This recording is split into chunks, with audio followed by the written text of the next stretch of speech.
तुम तो मुसलमान भी नहीं हो, फिर इनमें क्यों, आप इनके लिए क्यों कर रही हो, ऐसी चीजें बहुत सुनने को मिली। मैं जामा मस्जिद पे इफ्तार कराने आती हूँ।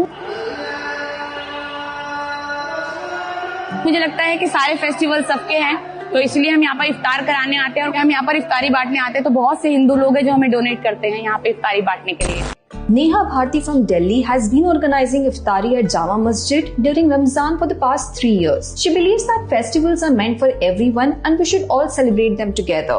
After completing her studies from Delhi University, Neha started an NGO named Raah.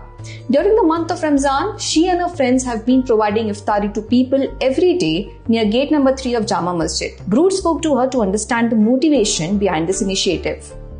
ये चीज मेरे दिल में दिमाग में इसलिए आई क्योंकि जब देखा सोशल मीडिया पे हम देखते थे या न्यूज में हम देखते थे, काफी सारी चीजें हमें दिखती थी जो खराब होती हुई दिखती थी, जो हमें लगता था कि नहीं, इसको ठीक करने की जरूरत है। हम अकेले नहीं कर सकते, बट हाँ, अकेले भी कुछ कर सकते हैं, ये बात है। तो इसलिए मैं घर से बाहर निकली। मेरे पेरेंट्स ने बोला कि बाहर निकलो, कुछ करो, और हो सकता है कि जरा सी मोहब्बत की अगर तुम सीढ़ी पे पैर रखोगे तो क्या पता और भी लोग तुम्हारे पीछे आए, तो करो। तो तभी हमने स्टार्ट कर दिया। फिर उसके बाद काफी लोगों का सहयोग मिला, और आज मेरे को बताते हुए बहुत खुशी होती है इस बात को कि हम यहाँ पर इफ्तारी बांटने आते हैं तो बहुत से हिंदू लोग हैं जो हमें डोनेट करते हैं यहाँ पे इफ्तारी बांटने के लिए। बहुत से हिंदू लोगों का भी सहयोग है, ऐसा नहीं है कि सिर्फ मुस्लिम ही कर रहे हैं, क्योंकि रमजान है, हिंदू लोग भी बहुत कर रहे हैं, बढ़ चढ़ कर साथ दे रहे हैं। देखिए, पहली बार जब मैंने स्टार्टिंग की इसके, तो हमने खुद से किया।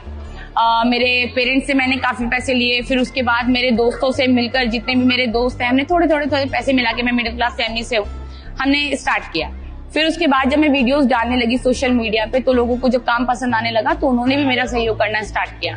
उन्होंने मुझसे पूछा कि हम भी आपको डोनेट करना चाहते हैं। इनफैक्ट मैंने खुद नहीं बोला था कि आप मुझे डोनेट करिए, लोगों ने पहले से ही खुद कदम रखे कि आप स्कैनर भेजिए या फिर आप बताइए कैसे डोनेट कर सकते हैं। तो उन्होंने फिर बोलना स्टार्ट किया। फिर इसी तरीके से हल्के हल्के बाहर से डोनेशंस आने लगी।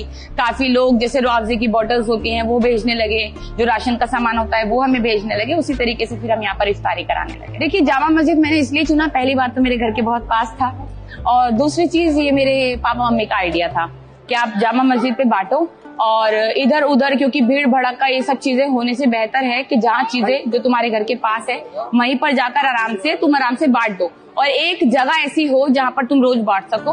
तो हमने इसलिए जामा मस्जिद को चुना। और डे 1 का एक्सपीरियंस ऐसा था कि लोग आके पूछ रहे थे मुझसे कि आप मुसलमान हो, क्योंकि मैं शुरू से बिंदी लगाती हूँ, तो मुस्लिम है आप। तो जब मैंने उनको बताया कि नहीं, मैं हिंदू हूँ, मैं मुसलमान नहीं हूँ, मैं नॉन मुस्लिम हूँ, तो वो बड़े शॉक्ड थे मुझे सब देखकर। पहला दिन मेरे लिए बहुत शॉकिंग भी रहा सबके लिए, और मेरे लिए एक एक्सपीरियंस रहा कि लोगों को एकदम ऐसा लगा कि मतलब ये लड़की कर रही हो, खासकर लड़की आकर जामा मस्जिद में अगर इस तरह से डोनेट करे कुछ भी, तो लोगों के लिए बहुत शॉकिंग था और अच्छा भी एक्सपीरियंस था वो मेरा।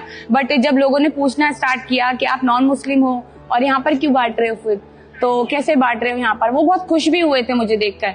तो इसी तरीके से, बट हाँ, जो भी रहा एक्सपीरियंस शुरू से बहुत अच्छा रहा मेरा यहाँ। पिछली बार ऐसा हुआ था कि मैं इफ्तारी का सामान यहाँ पर लेकर आ रही थी, मेरा एक्सीडेंट हो गया, और मेरा एक्सीडेंट हुआ तो मेरे पैर में फ्रैक्चर हो गया, और 3 दिन हम लोग नहीं आ पाए, बट मेरी टीम फिर भी आई। बट मैं यहाँ पर शामिल नहीं हो पाई थी, टीम फिर भी आई थी मेरे यहाँ पर। यहाँ पर भीड़ भड़का जब बहुत ज्यादा हो जाता है तो अच्छी चीजें हैं, बट काफी लोग खींचने लगते हैं। वो सब चीजें मुझे अक्सर पसंद नहीं आती। खींचते हैं, आपको जबरदस्ती बोलते हैं आपको कि मतलब दे दीजिए, तो प्रॉब्लम होती है। बट एक बारी मेरे पेरेंट्स की आंखों में आंसू आ गए थे कि मैं यहाँ पर आई थी, मैं लेट हो गई थी, और मैं लेट हो गई थी तो मैंने जो अपना इफ्तारी का सामान है वो बीच में ही खोल लिया था, और मैं गिर गई थी नीचे, और लोगों ने घेर लिया था पूरा वो सामान लेने के लिए, वो नोचा वोची करने के लिए। तो मैं घर पे जाके मम्मी के सामने रोने लग गई थी कि मेरे साथ आज ऐसे ऐसे हुआ। तो मम्मी की भी आंखों में आंसू आ गए।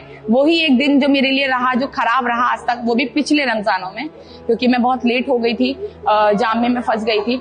बस उसी के बाद वो इंसिडेंट बुरा रहा, बाकी अदरवाइज उसके अलावा कोई भी नहीं। जब भी अगर मेरे को परेशानी होती है तो मम्मी पापा कहते हैं हो जाएगा, कोई बात नहीं, तुम करो, हो जाएगा। और लोगों ने ये भी बोला कि मतलब क्यों कर रहे हो, और दूसरे धर्म की होकर दूसरे धर्म के लिए क्यों करना, और तुम तो मुसलमान भी नहीं हो, फिर इनमें क्यों, आप इनके लिए क्यों कर रही हो। ऐसी चीजें बहुत सुनने को मिली, सोशल मीडिया पे भी बहुत सुनने को मिली।